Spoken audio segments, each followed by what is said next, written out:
ഹിന്ദു സമുദായത്തിലുള്ള ജാതികൾക്ക് പുറമേ ഒരു മുസ്ലിമിനും ഇവിടെ അവകാശമുണ്ട്. അപ്പോൾ ജനകീയ ജനാധിപത്യ രീതിയിൽ മതമൈത്രിയോടുകൂടി നടക്കുന്ന ഒരു ഉത്സവം.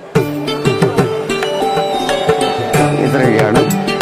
എൻ്റെ പേര് പാലൊന്നും നാരായണൻ നമ്പൂതിരി. ഇവിടെ ദക്ഷയാഗം നടന്ന സ്ഥലമായിട്ടാണ് സങ്കല്പിക്കുന്നത്. അതിൻ്റെ അടിസ്ഥാനത്തിലാണ് ബൃഹസ്പതി സവം എന്ന യാഗത്തെ ഓർമ്മിച്ചുകൊണ്ട് ഒരു യാഗോത്സവമാണ് ഇവിടെ നടക്കുന്നത്. 3 ഘട്ടങ്ങളായിട്ടാണ് ഉത്സവം. ഒന്ന് നെയ്യാട്ടം മുതൽ തിരുവോണം ആരാധന വരെ. അത്രയും ദിവസങ്ങൾ ദേവകളുടെ ഉത്സവമാണ്. അന്ന് വിശേഷവിധിയായിട്ടുള്ള വാദ്യങ്ങളൊന്നും ഉണ്ടാവില്ല, ആർഭാടങ്ങളൊന്നും ഉണ്ടാവില്ല. അതേസമയത്ത് തിരുവോണ ആരാധന മുതൽ മകം വരെ മനുഷ്യരുടെ ഉത്സവമാണ്. അപ്പോൾ മനുഷ്യർക്കാണ് ഇതൊക്കെ ഭ്രമമുള്ളത്. അതുകൊണ്ട് വിശേഷവിധിയായിട്ടുള്ള വാദ്യങ്ങൾ, പഞ്ചവാദ്യം ഉണ്ടാവും, കേളി ഉണ്ടാവും, തായമ്പക ഉണ്ടാവും, അങ്ങനെയുള്ളതെല്ലാം ഇതൊക്കെ ഈ മനുഷ്യരുടെ ഉത്സവമായിട്ടാണ്. 3 ആരാധനകൾ: തിരുവോണം, രേവതി, രോഹിണി, ഇങ്ങനെ 3 ആരാധനകളുണ്ട്. അതൊക്കെ ഈ കാലത്താണ് നടക്കുക. മകം ഉച്ചയോടുകൂടി അത് തീരുന്നു, 2ാം ഘട്ടം തീരുന്നു. പിന്നെ ഭൂതഗണങ്ങളുടെ ഉത്സവമാണ്. അപ്പോഴാണ് കലപൂജ എന്ന ഗൂഢപൂജകളൊക്കെ.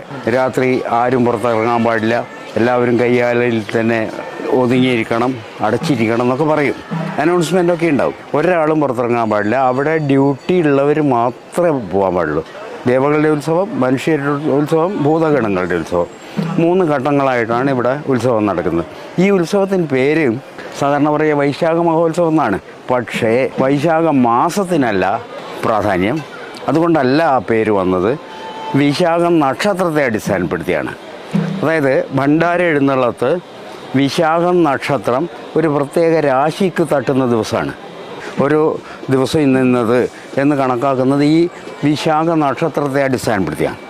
അതുകൊണ്ടാണ് വൈശാഖ മഹോത്സവം എന്ന് പറയുന്നത്. അല്ലാതെ വൈശാഖ മാസം എന്നതല്ല. പക്ഷേ വൈശാഖ മാസത്തിലെ ചില ദിവസങ്ങൾ അതിൽ പെടുകയും ചെയ്യും. ഈ ഉത്സവത്തിന് വന്നു ചേരുന്ന ആളുകൾ ആരെയും വിളിച്ചു വരുത്തുന്നതല്ല, ഒരാളെയും അറിയിക്കില്ല. അവരവർ കൃത്യസമയത്ത് ഇവിടെ എത്തിയിരിക്കണം. ഈ അവകാശികളായിട്ടുള്ള 64 അവകാശികൾ പറയുക, അഗ്നിഹോത്രി മുതൽ അങ്ങേയറ്റം ചണ്ടാലൻ വരെ എന്നൊക്കെ പറയും, നമ്പൂതിരിമാർ മുതൽ കുറിച്യൻ വരെ. പക്ഷേ ഒരു പ്രധാനപ്പെട്ട കാര്യം എന്താണെന്ന് വെച്ചാൽ ഇവരൊക്കെ അന്യോന്യം ബഹുമാനിച്ചുകൊണ്ടാണ്. ഉച്ചനീചത്വം ഇല്ലാതെ നമ്പൂതിരി കുറിച്യനെയും കുറിച്യൻ നമ്പൂതിരിയൊക്കെ ബഹുമാനിക്കും. എല്ലാ ജാതിക്കാരും ഉണ്ട്. ഹിന്ദു സമുദായത്തിലുള്ള ജാതികൾക്ക് പുറമേ ഒരു മുസ്ലിമിനും ഇവിടെ അവകാശമുണ്ട്. അതായത് അത്